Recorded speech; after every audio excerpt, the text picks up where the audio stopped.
എല്ലാ വിദ്യാർത്ഥികൾക്കും പുതിയ വീഡിയോയിലേക്ക് സ്വാഗതം. ഈ വർഷത്തെ +1 സ്പോട്ട് അഡ്മിഷൻ്റെ രജിസ്ട്രേഷൻ ഉടൻ ആരംഭിക്കും. ആർക്കൊക്കെ അപേക്ഷിക്കാം, എങ്ങനെ അപേക്ഷിക്കാം, അപേക്ഷിക്കുമ്പോൾ വിദ്യാർത്ഥികൾ ശ്രദ്ധിക്കേണ്ട മുഴുവൻ കാര്യങ്ങളും ആണ് ഈ ഒരു വീഡിയോയിൽ കൂടെ നിങ്ങളുമായി പങ്കുവെക്കാനുള്ളത്. വീഡിയോയിലേക്ക് പോകുമ്പോൾ ഒരു കാര്യം പറഞ്ഞോട്ടെ, കുറച്ച് ദൈർഘ്യമേറും, കാരണം കുറച്ചധികം തന്നെ ഇതിനെക്കുറിച്ച് പറയാനുണ്ട്. എങ്ങനെയാണ് ആ അഡ്മിഷൻ നടക്കുക, അലോട്ട്മെൻറ്റ് നടക്കുക എന്നൊക്കെ ഡീറ്റെയിൽഡായിട്ട് പറഞ്ഞു വരുമ്പോൾ മിക്കവാറും ഒരു 10 അല്ലെങ്കിൽ 15 മിനിറ്റിനകം തന്നെ ഞാൻ ഈ വീഡിയോ നിർത്തും. അതിനപ്പുറം ഞാൻ എന്തായാലും പിന്നെ ഈ വീഡിയോ കൊണ്ടുപോയി ഒരു 10-15 മിനിറ്റിനുള്ളിൽ നിങ്ങൾക്ക് മനസ്സിലാകുന്ന ഭാഷയിൽ, ഒരുപാട് രീതിയിൽ വലിച്ചു പറയാതെ നിങ്ങൾക്ക് മനസ്സിലാകുന്ന ഭാഷയിൽ അറിയേണ്ട കാര്യങ്ങൾ മാത്രം വളരെ ചുരുക്കത്തിൽ തന്നെ നിങ്ങൾക്ക് ഞാൻ പറഞ്ഞു തരാം. വിശദമായ വാർത്തയിലേക്ക് പോകുന്നതിന് മുമ്പായി ആദ്യമായിട്ട് ഈ ചാനൽ കാണുന്ന വിദ്യാർത്ഥികളുണ്ടെങ്കിൽ ഇപ്പോൾ തന്നെ മറക്കണ്ട സബ്സ്ക്രൈബ് ചെയ്ത് കൂടെ പറയാൻ പ്രത്യേകം ശ്രദ്ധിക്കുക. സബ്സ്ക്രൈബ് ചെയ്യുന്നതിന് നോട്ടിഫിക്കേഷൻ ബെല്ലുകളിലെ ഓൾ ഓപ്ഷൻ എനേബിൾ ചെയ്യുക. ചാനൽ വീഡിയോസ് നിങ്ങൾക്ക് ഉപകാരപ്പെടുന്നുണ്ടെങ്കിൽ തീർച്ചയായും മറക്കണ്ട ഇപ്പോൾ തന്നെ സബ്സ്ക്രൈബ് ചെയ്ത് വെക്കാനും ഓർമ്മിക്കുക. അപ്പോൾ നമുക്കിതിനെ ഈ വീഡിയോയിലേക്ക് പോകുമ്പോൾ നമ്മുടെ ചാനലിൽ വീഡിയോ കാണുന്ന 100 വിദ്യാർത്ഥികൾ വീഡിയോ കാണുമ്പോൾ 10 വിദ്യാർത്ഥികൾ പോലും ചാനൽ സബ്സ്ക്രൈബ് ചെയ്യുന്നില്ല. അപ്പോൾ വിദ്യാർത്ഥികൾ അങ്ങനെ ആവരുത്. തീർച്ചയായും സബ്സ്ക്രൈബ് ചെയ്യുക, നോട്ടിഫിക്കേഷൻ ബെല്ലുകളിലെ ഓൾ ഓപ്ഷൻ എനേബിൾ ചെയ്യുക. ഈ ചാനലിലെ വീഡിയോസ് നിങ്ങൾക്ക് ഉപകാരപ്പെടുന്നുണ്ടെങ്കിൽ മാത്രം തീർച്ചയായും ലൈക്ക് ചെയ്യുക, സുഹൃത്തുക്കളിലേക്ക് ശ്രദ്ധിക്കുക. അപ്പോൾ നമുക്കിതിനെ ഈ വീഡിയോയിലേക്ക് പോകാം. ഈ വർഷത്തെ +1 അലോട്ട്മെൻറ്റിൻ്റെ അവസാന അഡ്മിഷൻ എന്ന് കൂടി നമുക്ക് സ്പോട്ട് അഡ്മിഷനെ നമുക്ക് വിലയിരുത്താൻ സാധിക്കുന്നതാണ്. സ്പോട്ട് അഡ്മിഷൻ അവസാന അഡ്മിഷനാണ്. ഇനിയൊരു അഡ്മിഷൻ ഉണ്ടായിരിക്കുന്നതല്ലെന്ന് വിദ്യാർത്ഥികൾ ഓർത്തിരിക്കുക. സ്പോട്ട് അഡ്മിഷനിലേക്കുള്ള രജിസ്ട്രേഷൻ സെക്കൻഡ് ട്രാൻസ്ഫർ അലോട്ട്മെൻറ്റിന് ശേഷമായിരിക്കും സ്പോട്ട് അഡ്മിഷൻ്റെ രജിസ്ട്രേഷൻ. അതായത് ഇപ്പോൾ എന്ത് ചെയ്താണ്, എന്താണ് സ്പോട്ട് അഡ്മിഷൻ 30-ാം തീയതി ചൊവ്വാഴ്ചയാണ് ആരംഭിക്കുന്നത്. അപ്പോൾ ചൊവ്വാഴ്ച, അതായത് സെക്കൻഡ് സപ്ലിമെൻ്ററി അലോട്ട്മെൻറ്റിൻ്റെ അഡ്മിഷൻ എന്ത് ചെയ്യുകയാണ്, ഇപ്പോൾ നടന്നുകൊണ്ടിരിക്കുകയാണ്. നാളെ വൈകിട്ട് 5 മണിയോടെ, അതായത് നാളെ ജൂലൈ 29 വൈകിട്ട് 5 മണിയോടെ എന്ത് ചെയ്യും, സെക്കൻഡ് സപ്ലിമെൻ്ററി അലോട്ട്മെൻറ്റിൻ്റെ അഡ്മിഷൻ അവസാനിക്കും. അതിനുശേഷം എന്തു ചെയ്യും, ജൂലൈ 30 ഉച്ചയ്ക്ക് 2 മണിക്ക് എന്ത് ചെയ്യും, സെക്കൻഡ് ട്രാൻസ്ഫർ അലോട്ട്മെൻറ്റ് സംബന്ധിച്ചുള്ള വിശദാംശങ്ങൾ hscap.kerala.gov.in എന്ന വെബ്സൈറ്റിൽ പ്രസിദ്ധീകരിക്കും. ജൂലൈ 30 ഉച്ചയ്ക്ക് 2 മണിക്ക് എന്ത് ചെയ്യും, ഇതുമായി ബന്ധപ്പെട്ടുള്ള സെക്കൻഡ് ട്രാൻസ്ഫർ അലോട്ട്മെൻറ്റുമായി ബന്ധപ്പെട്ടുള്ള വിശദാംശങ്ങളും നോട്ടിഫിക്കേഷനും വേക്കൻസി ലിസ്റ്റും ഒക്കെ hscap സൈറ്റിൽ പ്രസിദ്ധീകരിക്കും. അതിനുശേഷം 2 ദിവസം അതിൻ്റെ അഡ്മിഷനായിരിക്കും. ശേഷം 2-ാം തീയതിയോ 3-ാം തീയതിയോട് 1-ാം തീയതിയോ 2-ാം തീയതിയോട് കൂടി, അല്ലെങ്കിൽ 2-ാം തീയതിയോ 3-ാം തീയതിയോട് കൂടി എന്ത് ചെയ്യും, ഈ ട്രാൻസ്ഫറിൻ്റെ റിസൾട്ട് പ്രസിദ്ധീകരിക്കുകയും ശേഷം 2 ദിവസം 2 ഡേയ്സ് എന്താണ്, ഈ സെക്കൻഡ് ട്രാൻസ്ഫർ അലോട്ട്മെൻറ്റ് അഡ്മിഷൻ നടക്കുകയാണ് ചെയ്യുന്നത്. അതായത് സെക്കൻഡ് ട്രാൻസ്ഫർ അലോട്ട്മെൻറ്റ് ലഭിച്ച വിദ്യാർത്ഥികൾക്ക് അങ്ങോട്ടും ഇങ്ങോട്ടുമൊക്കെ മാറാനുണ്ടാകും. അവരുടെ അഡ്മിഷനാണ് 2 ദിവസങ്ങളായിട്ട് നടക്കുക എന്ന് വിദ്യാർത്ഥികൾ ഓർത്തിരിക്കേണ്ടതാണ്. അപ്പോൾ ആ 2 ദിവസത്തിന് ശേഷം മിക്കവാറും എന്ത് ചെയ്യും, ഒരു ജൂലൈ 5 ആകും. ഒരു ജൂലൈ 4 അല്ലെങ്കിൽ നിങ്ങൾ 5 തന്നെ കൂട്ടിക്കോളൂ. അതിന് ശേഷമായിരിക്കും എന്ത് ചെയ്യുക, സ്പോട്ട് അഡ്മിഷൻ വിളിക്കുക. സർക്കുലർ വന്നപ്പോൾ സെക്കൻഡ് ട്രാൻസ്ഫർ അലോട്ട്മെൻ്റ് ആണ് ആദ്യം വിളിക്കുന്നത്, അതിന് ശേഷമാണ് സ്പോട്ട് അഡ്മിഷൻ. അപ്പോൾ നിങ്ങൾക്ക് സ്പോട്ട് അഡ്മിഷൻ്റെ ഡേറ്റ് നമുക്കൊരു എക്സ്പെക്റ്റഡ് ആയിട്ട് നമുക്ക് പറയാൻ സാധിക്കുക ജൂലൈ അല്ല, മാറിപ്പോയേ, expected August 4 or 5, August 4 or 5 കൂടിയായിരിക്കും എന്ത് ചെയ്യുക, മിക്കവാറും സ്പോട്ട് അഡ്മിഷൻ വിളിക്കാനുള്ള സാധ്യത.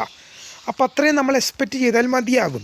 അപ്പോൾ സെക്കൻഡ് ട്രാൻസ്ഫർ അലോട്ട്മെൻറ്റിന് ശേഷം അതിൻ്റെ റിസൾട്ട് പ്രസിദ്ധീകരിച്ച് അതിൻ്റെ അഡ്മിഷനും കഴിഞ്ഞതിന് ശേഷം ഒഴിവുള്ള വേക്കൻസികളിലേക്കാണ് എന്ത് ചെയ്യുന്നത്, സ്പോട്ട് അഡ്മിഷൻ നടക്കുന്നത്. അപ്പോൾ എന്താണ് സ്പോട്ട് അഡ്മിഷൻ എന്നറിയാത്ത വിദ്യാർത്ഥികളും ഇപ്പോഴും നമ്മളോട് കമൻറ്റ് ചെയ്യുന്നുണ്ട്. ആർക്കൊക്കെ അപേക്ഷിക്കാം, എങ്ങനെയൊക്കെയാണ് അപേക്ഷിക്കുക എന്ന് ചോദിക്കുന്നുണ്ട്. അപ്പോൾ എന്താണ് സ്പോട്ട് അഡ്മിഷൻ? ഇപ്പോൾ എന്താണ് സ്പോട്ട് അഡ്മിഷൻ എന്ന് പല വിദ്യാർത്ഥികളും ചോദിക്കുന്നുണ്ടല്ലോ. അപ്പോൾ നമുക്ക് ആദ്യം നോക്കാം എന്താണ് ഇത് ക്ലിയർ ആകുന്നില്ലല്ലോ ഇത് എഴുതുമ്പോൾ.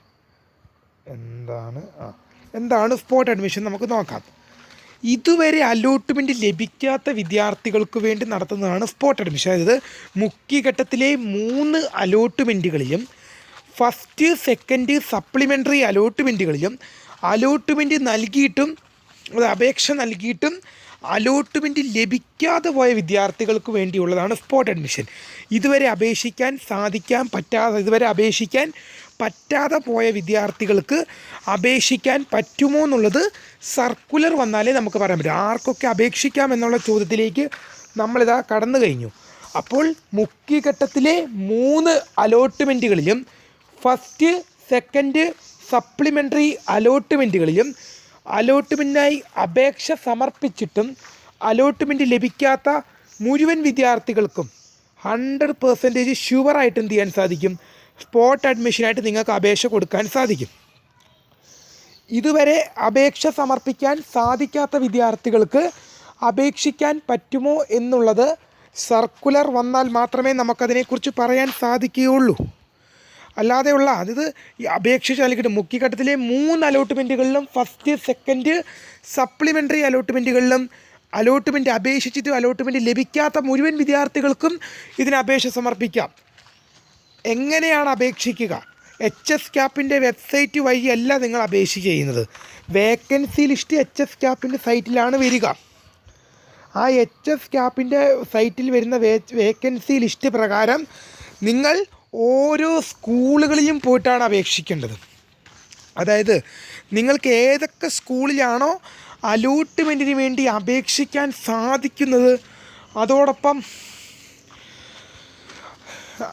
അപേക്ഷിക്കാൻ സാധിക്കുന്ന ആ സ്കൂളുകളിൽ പോയിട്ട് നിങ്ങൾ എന്ത് ചെയ്യണം? ഇപ്പോൾ ഉദാഹരണത്തിന് ഒരു വിദ്യാർത്ഥിക്ക് ഇതുവരെ അലോട്ട്മെൻറ്റ് ലഭിച്ചില്ല. അപ്പോൾ ആ വിദ്യാർത്ഥിക്ക് ഇപ്പോൾ കാസർഗോഡ് ജില്ലയിലെ Thayannur government higher secondary school Thayannur സ്കൂളിൽ ഒരു ഹ്യൂമാനിറ്റീസ് കോഴ്സിന് 10 വേക്കൻസി ഉണ്ട്. അപ്പോൾ ആ വിദ്യാർത്ഥി അവിടെ പോയിട്ട് എന്ത് ചെയ്യണം? വെള്ളക്കടലാസിൽ എഴുതി കൊടുക്കണം. ഇന്ന സ്കൂളിൽ GHS തായന്നൂർ സ്കൂളിലേക്ക് ഹ്യൂമാനിറ്റീസിൽ ഒഴിഞ്ഞു കിടക്കുന്ന വേക്കൻസിയിലേക്ക് എന്ത് ചെയ്യുന്നു? ഞാൻ അപേക്ഷിക്കുന്നു എന്ന് പറഞ്ഞ് നിങ്ങൾ എന്ത് ചെയ്യണം? അപേക്ഷ അവിടെ എഴുതി കൊടുക്കണം. അന്നേരം അങ്ങനെ നിങ്ങൾ എന്ത് ചെയ്യണം? എത്ര സ്കൂളിൽ നിങ്ങൾ അപേക്ഷ കൊടുക്കുന്നു ആ സ്കൂളിൽ പോയിട്ട് എഴുതി കൊടുക്കണം. അത് കഴിഞ്ഞ് ആ സ്കൂളിൽ അപേക്ഷിച്ച് മറ്റൊരു സ്കൂളിലേക്ക് വിദ്യാർത്ഥി പോവുകയാണെങ്കിൽ മറ്റൊരു സ്കൂളിലും ഇങ്ങനെ ചെന്ന് ഇന്ന സ്കൂളിലെ ഇന്ന കോഴ്സിലേക്ക് ഞാൻ അലോട്ട്മെൻറ്റിനായി സ്പോട്ട് അഡ്മിഷനിൽ പരിഗണിക്കുന്നതിനായിട്ട് അപേക്ഷ സമർപ്പിക്കുന്നു എന്ന് പറഞ്ഞ് നിങ്ങൾ എന്ത് ചെയ്യണം? എഴുതി കൊടുക്കണം. നിങ്ങളത് വെള്ളക്കടലാസിൽ എഴുതി നിങ്ങളുടെ സിഗ്നേച്ചർ സൈൻ ചെയ്ത് നിങ്ങൾ അവിടെ കൊടുക്കണം. അങ്ങനെ ആകുമ്പോഴാണ് നിങ്ങളെ സ്പോട്ട് അഡ്മിഷനിൽ പങ്കെടുക്കുക. അപ്പോൾ പല വിദ്യാർത്ഥികളും ചോദിക്കുന്ന മറ്റൊരു സംശയമാണ്, നമുക്ക് ആകെ 2 ദിവസമേ സമയം തരുള്ളൂ. ഈ 2 ദിവസം കൊണ്ട് എത്ര സ്കൂളുകളിൽ പോയി കയറി ഇറങ്ങാൻ പറ്റുമെന്ന്. അപ്പോൾ വിദ്യാർത്ഥികൾ മനസ്സിലാക്കേണ്ടത്, സ്പോട്ട് അഡ്മിഷന് പങ്കെടുക്കാൻ നിങ്ങൾക്ക് നിങ്ങളുടെ രക്ഷിതാക്കളെയും അയക്കാൻ സാധിക്കും. നിങ്ങൾക്ക് വെള്ള പേപ്പറിൽ ഒപ്പിട്ട് നിങ്ങൾക്ക് ഇന്ന സ്കൂളിലെ ഇന്ന കോഴ്സിലേക്കാണ് അപേക്ഷിക്കുന്നതെന്ന് പറഞ്ഞുകൊണ്ട് നിങ്ങൾക്ക് നിങ്ങളുടെ രക്ഷിതാവിനെയും നിങ്ങൾക്ക് എന്ത് ചെയ്യാൻ സാധിക്കും? സ്പോട്ട് അഡ്മിഷനിലേക്ക് പങ്കെടുക്കുന്നതിനായിട്ട് സ്കൂളുകളിലേക്ക് പറഞ്ഞു വിടാനും സാധിക്കുമെന്ന് വിദ്യാർത്ഥികൾ ഓർത്തിരിക്കുക. അപ്പോൾ അങ്ങനെ പറഞ്ഞു വിടുമ്പോൾ നിങ്ങളുടെ എന്ത് ചെയ്യണം? നിങ്ങൾ ഒപ്പിട്ട നിങ്ങളുടെ സിഗ്നേച്ചറുള്ള പേപ്പർ അത് ഒപ്പിട്ട വെള്ളക്കടലാസ് അവരോടൊപ്പം നിങ്ങൾ കൊടുത്തു വിടണം. ശേഷം നിങ്ങളുടെ അപേക്ഷ എഴുതി അതിനിടയിൽ നിങ്ങൾക്കാണല്ലോ അലോട്ട്മെൻറ്റ് വേണ്ടത്. അപ്പോൾ നിങ്ങൾ എന്ത് ചെയ്യണം? ഒപ്പിട്ട് കൊടുത്തു വിടണം. അതിൻ്റെ അടിസ്ഥാനത്തിലാണ് വിളിക്കുക. അങ്ങനെ എന്ത് ചെയ്യും? മാക്സിമം 2 ഡേയ്സ് ആയിരിക്കും ഇതിന് അപേക്ഷ കൊടുക്കാൻ അവസരം കൊടുക്കുക. 2 ഡേയ്സ്. അപ്പോൾ ഈ 2 ദിവസവും ലഭിക്കുന്ന അപേക്ഷകളിൽ അതിൽ നിങ്ങളുടെ മാർക്കും കാര്യങ്ങളും ഒക്കെ നിങ്ങളുടെ അലോട്ട്മെൻറ്റ് ഒരു പ്രിൻ്റ് ഉണ്ടാവുമല്ലോ, ആ പ്രിൻ്റ് സഹിതമാണ് നിങ്ങളോട് വേണ്ടത്. അത് നിങ്ങളുടെ അപേക്ഷയുടെ വിശദാംശങ്ങൾ അടങ്ങിയ ഒരു പ്രിൻ്റ് HSCAPൽ നിന്ന് ലഭിക്കുന്ന ഒരു പ്രിൻ്റ് നിങ്ങളുടെ കയ്യിൽ കാണും. ആ പ്രിൻ്റ് സഹിതം നിങ്ങൾ സ്റ്റാപ്ലർ ചെയ്ത് പിൻ ചെയ്താണ് നിങ്ങൾ അപേക്ഷയോടൊപ്പം കൊടുക്കുകയാണ് വേണ്ടത്. അപ്പം ആ പ്രിൻ്റ് അവർ നോക്കിയിട്ട് എന്ത് ചെയ്യും? നിങ്ങൾക്ക് അവിടെ വന്നിട്ടുള്ള, ഇപ്പം നിങ്ങൾ മാത്രമായിരിക്കും, ഇപ്പോൾ GHS തായന്നൂർ സ്കൂളിലേക്ക് ഒരു 100 അപേക്ഷകൾ വന്നു എന്ന് വിചാരിക്കുക, 10 വേക്കൻസിയിലേക്ക്. അതിൽ ഏറ്റവും കിട്ടാൻ സാധ്യതയുള്ള 10 പേർക്ക് അലോട്ട്മെൻറ്റ് കിട്ടും. എങ്ങനെയാണ് സിസ്റ്റം നിങ്ങൾക്കിപ്പോൾ മനസ്സിലായല്ലോ.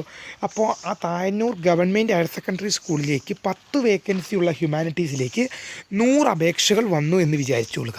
പക്ഷേ 10 വേക്കൻസിയേ ഉള്ളൂ. അവരൊക്കെ 100 പേർക്ക് ഒരിക്കലും അലോട്ട്മെൻറ്റ് കൊടുക്കാൻ പറ്റില്ല.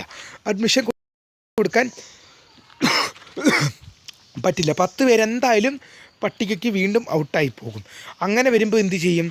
ആ 100 പേരിൽ ആ 100 പേരുടെയും മുഴുവൻ വിവരങ്ങളും പരിശോധിക്കും. സ്കൂളുകാർ ഇരുന്ന് പരിശോധിക്കും.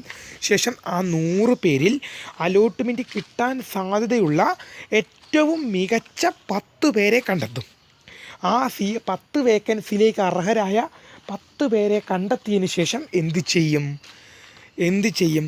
നിങ്ങളുടെ അലോട്ട്മെൻറ്റ് ആപ്ലിക്കേഷൻ്റെ പ്രിൻറ്റിൽ നിങ്ങളുടെ മൊബൈൽ നമ്പർ കാണും. അല്ലെങ്കിൽ നിങ്ങൾ അലോട്ട്മെൻറ്റ് അപേക്ഷ നൽകുമ്പോൾ നിങ്ങളുടെ മൊബൈൽ നമ്പർ എന്ത് ചെയ്യുക? എഴുതി വെക്കുക അതിൻ്റെ അടിയിൽ. അപ്പോൾ നിങ്ങൾ ആ ടൈമിൽ നൽകുന്ന മൊബൈൽ നമ്പറിലേക്കാണ് നിങ്ങളെ വിളിക്കുക. അവർ ഫോണിൽ നിങ്ങളെ കോൾ ചെയ്ത് അവർ വിളിക്കും. അതായത് ഇപ്പോൾ ഉദാഹരണത്തിന് ഒരു വിദ്യാർത്ഥിക്ക് സ്പോട്ട് അഡ്മിഷനിൽ കിട്ടാൻ സാധ്യതയുണ്ടെങ്കിൽ ആ സ്കൂളിൽ നിന്ന് വിളിച്ചിട്ട് ആ ഒരു അധ്യാപകൻ വിളിച്ചിട്ട് പറയും, ഇത് ഇന്ന കുട്ടിയുടെ വീടാണോ? ഇന്ന കുട്ടിക്ക് സ്പോട്ട് അഡ്മിഷനിൽ ഇന്ന സ്കൂളിൽ ഇന്ന സ്കൂളിൽ ആ കുട്ടിയുടെ മാർക്ക് വെച്ച് ആ സ്കൂളിൽ കിട്ടിയിട്ടുണ്ട്. നിങ്ങളെന്ത് ചെയ്യുക? നാളെ ഒരു ഉച്ചയ്ക്ക് മുമ്പ് അല്ലെങ്കിൽ നാളെ വൈകുന്നേരത്തിന് മുമ്പ് വന്ന് അഡ്മിഷൻ എടുത്തുകൊള്ളുക. നിങ്ങളുടെ TC, സ്വഭാവ സർട്ടിഫിക്കറ്റ്, SLC മാർക്ക് ലിസ്റ്റ് എന്നീ പോലുള്ള മറ്റ് ഡീറ്റെയിൽസ് എല്ലാമായിട്ട് വന്ന് അഡ്മിഷൻ എടുത്തുകൊള്ളുക എന്ന് പറഞ്ഞൊരു ഫോൺ കോളായിരിക്കും നിങ്ങൾക്ക് വരിക. അന്നേരം നിങ്ങൾ എന്ത് ചെയ്യണം? നിങ്ങളുടെ TCയും മറ്റ് ഡോക്യുമെൻറ്റ്സുമായിട്ട് ആ സ്കൂളുകളിലേക്ക് പോയിട്ട് ഡയറക്റ്റായിട്ട് അഡ്മിഷൻ എടുക്കുകയാണ് ചെയ്യുന്നത്. ഇതാണ് സ്പോട്ട് അഡ്മിഷൻ. ഇങ്ങനെയാണ് സ്പോട്ട് അഡ്മിഷൻ നടക്കുക. ഓക്കെ ആണല്ലോടാ? ക്ലിയർ ആണല്ലോ? ഓക്കെ, 11 മിനിറ്റ് ആയല്ലേ? ഓക്കെ, അപ്പം വളരെ നിങ്ങൾക്ക് ലളിതമായിട്ടുള്ള രീതിയിലല്ലേ ഞാൻ പറഞ്ഞു തന്നത്? എവിടെയെങ്കിലും നിങ്ങൾക്ക് എന്തെങ്കിലും ഡൗട്ട് ഉണ്ടായിട്ടുണ്ടോ? 10 മിനിറ്റ് കൊണ്ട് വളരെ വലിയ കാര്യങ്ങളാണ് നമ്മൾ പറഞ്ഞത്. നിങ്ങൾ അപേക്ഷ കൊടുക്കുമ്പോൾ മുതൽ നിങ്ങൾക്ക് അലോട്ട്മെൻറ്റ് ലഭിക്കുന്നത് വരെയുള്ള കാര്യങ്ങൾ വളരെ വ്യക്തമായും തെളിച്ചത്തോടും കൂടി നിങ്ങൾക്ക് പറഞ്ഞു തന്നു. ശരിക്കും പറയുകയാണെങ്കിൽ ഇത്രയും നന്നായിട്ട് പറഞ്ഞു തരുന്ന മറ്റൊരാളുണ്ടോ എന്ന് തന്നെ എനിക്ക് അറിയത്തില്ല. കാരണം മറ്റൊരു വ്യക്തി ഇത്രയും നിങ്ങൾക്ക് വ്യക്തമായിട്ട് നിങ്ങൾക്ക് പറഞ്ഞു തരുന്നുണ്ടോ എന്ന് തന്നെ എനിക്ക് സംശയമാണ്. മറ്റൊരു ചാനലുകാർ പോലും നിങ്ങൾക്ക് ഇത്രയും ചിലപ്പോൾ പറഞ്ഞു തന്നിട്ടുണ്ടാവില്ല. കാരണം എന്നോടൊരു വിദ്യാർത്ഥി കമൻറ്റ് ചെയ്താണ്, മറ്റൊരു ചാനലുകാർ പോലും ഇത്രയും വൃത്തിയായിട്ട് നിങ്ങൾക്ക് പറഞ്ഞു തന്നിട്ടില്ലെന്ന്. അപ്പോൾ അതൊക്കെ നമുക്ക് കേൾക്കുമ്പോൾ എനിക്ക് തന്നെ ഒരു അന്തസ്സുണ്ട്. കാരണം വിദ്യാർത്ഥികളിലേക്ക് കൃത്യമായ ഇൻഫർമേഷൻ കൃത്യമായ രീതിയിൽ നിങ്ങൾക്ക് മനസ്സിലാവുന്ന രീതിയിൽ പ്രൊവൈഡ് ചെയ്യാൻ പറ്റുന്നുണ്ടല്ലോ എന്ന് എനിക്ക് ഉണ്ട്. ഞാൻ മറ്റൊരു യൂട്യൂബ് ചാനലുകാരെയോ മറ്റ് വിദ്യാഭ്യാസ വാർത്ത ഇടുന്ന യൂട്യൂബ് ചാനലിൽ കുറ്റം പറയുന്നല്ല, ഇത് വിദ്യാർത്ഥികൾ തന്നെ എന്നോട് പറഞ്ഞതാണ്. കാരണം ഇതുവരെ എനിക്ക് സാറിൻ്റെ വീഡിയോ കണ്ടപ്പോൾ എല്ലാ കാര്യങ്ങളും കൃത്യമായൊരു ധാരണ ലഭിച്ചു. ഇനി മറ്റ് യൂട്യൂബ് ചാനലുകാരൊന്നും എനിക്കെതിരെ പരാതി കൊടുത്തേക്കില്ല പ്ലീസ്, അപേക്ഷയാണ്. കാരണം ഞാൻ നിങ്ങളെ കഴിഞ്ഞുമൊക്കെ വളരെ ചെറിയൊരു യൂട്യൂബറാണ്. ഞാൻ നിങ്ങളെ പരിഹാസപ്പെടുത്തതോ കുറ്റപ്പെടുത്തതൊന്നുമല്ല. ഒരു വിദ്യാർത്ഥി പറഞ്ഞ കാര്യം ഞാൻ ചുമ്മാ ഒന്ന് പറഞ്ഞതേ ഉള്ളൂ. സാറിൻ്റെ വീഡിയോ കണ്ടപ്പോൾ മറ്റ് വീഡിയോസിനെ കഴിഞ്ഞുമൊക്കെ സാറിൻ്റെ വീഡിയോ കണ്ടപ്പോഴാണ് എനിക്ക് എല്ലാ കാര്യങ്ങളും സാർ വ്യക്തമായിട്ട് എന്ത് ചെയ്യുന്നുണ്ട്, A to Z ABCD എന്ന് പറഞ്ഞ് Z വരെയുള്ള കാര്യങ്ങൾ കൃത്യമായി പറഞ്ഞു തരുന്നുണ്ടെന്ന് എനിക്ക് എന്നോട് കമൻറ്റ് പറഞ്ഞുകൊണ്ട് അത് ഞാൻ വീഡിയോയിൽ ഉൾപ്പെടുത്തുന്നുള്ളൂ. അല്ലാതെ മറ്റ് യൂട്യൂബ് ചാനലുകാരെയൊന്നും കുറ്റപ്പെടുത്തിക്കൊണ്ട് ചെയ്യുന്ന യാതൊരു വീഡിയോ അല്ലെന്ന് വിദ്യാർത്ഥികൾ ഓർത്തിരിക്കുക. വിദ്യാർത്ഥികൾ മാത്രമല്ല, മറ്റേതെങ്കിലും യൂട്യൂബ് ചാനലുകാർ ഈ വീഡിയോ കാണുന്നുണ്ടെങ്കിൽ നിങ്ങൾക്കെതിരെയുള്ള ഒരു വീഡിയോ ആയിട്ട് നിങ്ങൾ കൂട്ടല്. ഇതെൻ്റെ ഒരു അപേക്ഷയാണ്. കാരണം നിങ്ങളുടെ മുമ്പിൽ പിടിച്ച് നിൽക്കാനുള്ള ശേഷിയൊന്നും എനിക്കില്ല. നിങ്ങൾ എന്നെ കഴിഞ്ഞ് എത്രയോ ഉയരത്തിലാണ് ഇരിക്കുന്നത്. നിങ്ങളുടെ മുമ്പിൽ പിടിച്ച് നിൽക്കാനുള്ള ശേഷിയൊന്നും ഈ ചെറിയൊരു യൂട്യൂബറിന് എനിക്കില്ല. കാരണം ചെറിയൊരു യൂട്യൂബറും ആയതുകൊണ്ട് എനിക്ക് നിങ്ങളുടെ മുമ്പിൽ പിടിച്ച് നിൽക്കാനുള്ള ശേഷിയില്ല. അതുകൊണ്ട് തന്നെ ദയവേത് എന്ത് ചെയ്യരുത്, കംപ്ലൈൻറ്റുമായിട്ടൊന്നും പോയേക്കരുത്, യൂട്യൂബിനെതിരെ ആക്ഷനൊന്നും കൊടുത്തേക്കില്ല. അതൊരു അപേക്ഷയാണ്. നിങ്ങളെ കുറ്റപ്പെടുത്തിക്കൊണ്ട് ഞാൻ ചെയ്ത വീഡിയോ ഒന്നുമില്ല. ആ വിദ്യാർത്ഥി എന്നോട് കമൻറ്റിൽ അങ്ങനെ പറഞ്ഞതുകൊണ്ടാണ്. ഇപ്പം നിങ്ങൾക്ക് മുഴുവൻ കാര്യങ്ങളും നിങ്ങൾക്ക് ഡീറ്റെയിൽഡായിട്ട് മനസ്സിലായി എന്ന് വിശ്വസിക്കുന്നു. വീഡിയോ ഇഷ്ടപ്പെട്ടാൽ ലൈക്ക് ചെയ്യുക, ഷെയർ ചെയ്യുക, സബ്സ്ക്രൈബ് ചെയ്യുക. My name is Kariya, the founder of Kariya ഫോട്ടക്, the career guidance. Thank for watching. By.